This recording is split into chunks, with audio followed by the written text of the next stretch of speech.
Look, Antioch is their new home. Our home should be known for love and for hospitality. Have you ever had a door-to-door salesman come by your house? Anybody in here?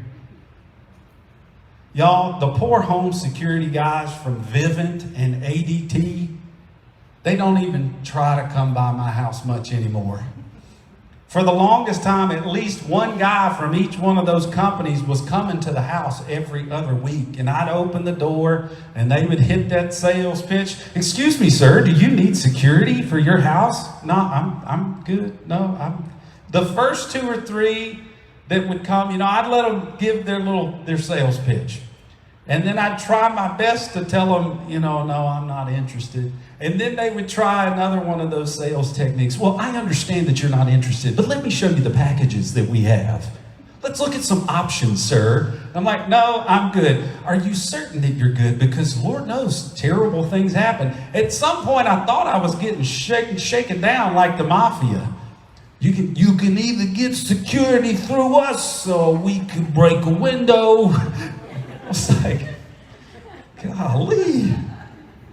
Y'all, and they did it over and over. They would show up, and one guy came to the door, and I looked through the peephole, and we've got this weird peephole. You can see really well through it.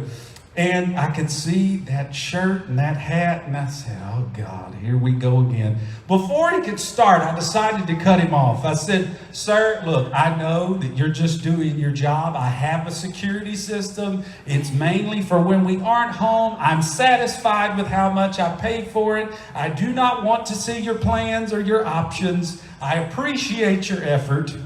But the main security in this house is this horse of a dog that's standing behind me in a 357 Magnum. I was like, just save your breath.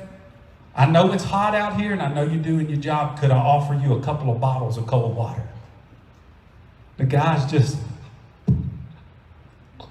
yes, sir. He couldn't have been more than 21, 22.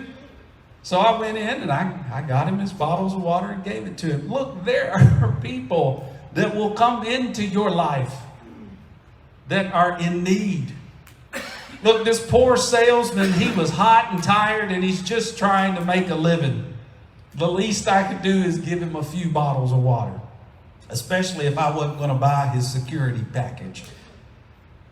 I had options though. I could have yelled at him. I could have slammed the door in his face. I could have cussed him out. I could have told him to get lost. But he's just a guy trying to do his job. I did notice after that, though, that all the guys that would come later, they all would ask, you don't mind if I trouble you for a bottle of water, do you? I figured they must have figured out, look, that the Jameses that live at that house, they ain't gonna buy nothing, but the dude there will give you some water if you stop by. Look, the scripture says here at the end that there were these prophets, that they came from Jerusalem to Antioch. One in particular, his name was Agabus. And Agabus, he told that there was a famine that was coming. And he was right. As we've said before, these early believers, they didn't have a Bible. They were living the Bible. So they were still dependent on these prophets to come and tell them what they should do, how they should act, what was going to be happening. And it's funny, these early believers in Antioch, they did not hesitate when they found out that their brethren in Judea were in trouble, when they were having difficulties with food and supplies. They filled the need. Their new home here of Antioch, they showed love and hospitality.